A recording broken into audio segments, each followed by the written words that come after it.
Political drama and high-stakes battles took center stage this week. Makinde warned APC to stay out of Osun. Fuel marketers threatened a strike.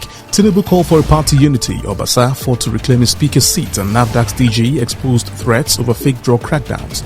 Meanwhile, Jonathan recalled how a faulty card reader nearly sparked crisis in 2015.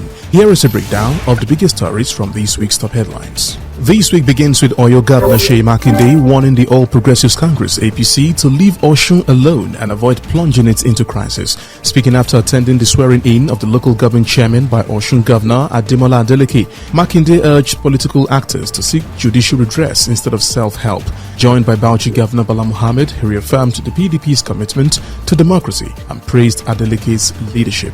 On Tuesday, the Independent Petroleum Marketers Association of Nigeria (IPMAN) threatened to halt fuel distribution over 100 billion naira in unpaid transportation cost, issuing a 7-day ultimatum to the Nigerian Midstream and Downstream Petroleum Regulatory Authority (NMDPRA). IPMAN accused the agency of failing to honor payments commitment and imposing excessive levies. The association warned of imminent fuel scarcity if the debt remained unsettled and urged President Bola Tinubu to intervene to avert a nationwide crisis. Meanwhile, on Wednesday, Special Advisor on Information and Strategy to the President, Mr. Bayo Onanuga, refuted former Vice President Yemi Osinbajo's claim that Ibrahim Badamasi Babangida was one of Tinubu's tormentors. Onanuga clarified that Tinubu's political struggles began under Sani Abacha, not Babangida, who had actually inspired his entry into politics.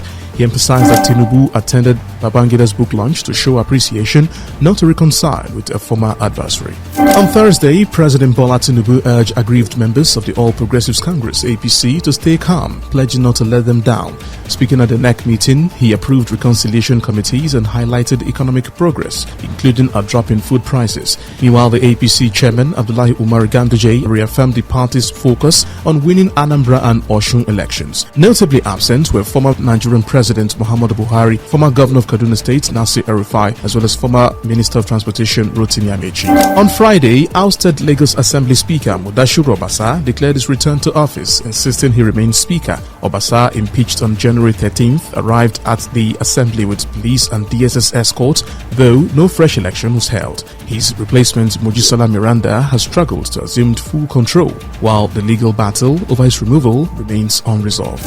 Also this week, the Director General of the National Agency for Food and Drug Administration and Control, NAFDAC, Professor Mojisola Adeyeye, raised alarm over threats to her life and staff, revealing she now requires 24-hour police protection. She recounted how a staff member's child was kidnapped in Kano for refusing to compromise. NAFDAC's biggest crackdown seized 87 truckloads of fake drugs worth over 1 trillion naira. Adeyeye urged death penalty for counterfeit drug dealers.